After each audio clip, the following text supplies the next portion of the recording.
Lectura del Santo Evangelio según San Juan. Gloria a ti, Señor.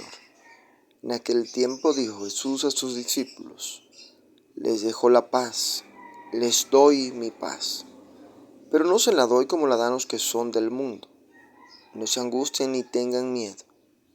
Ya me oyeron decir que me voy y que vendré para estar otra vez con ustedes.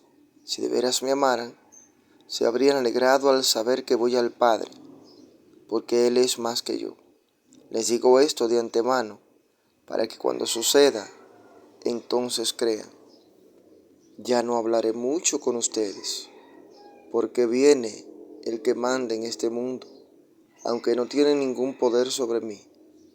Así tiene que ser para que el mundo sepa que yo amo al Padre y que hago lo que Él me ha mandado. Palabra del Señor.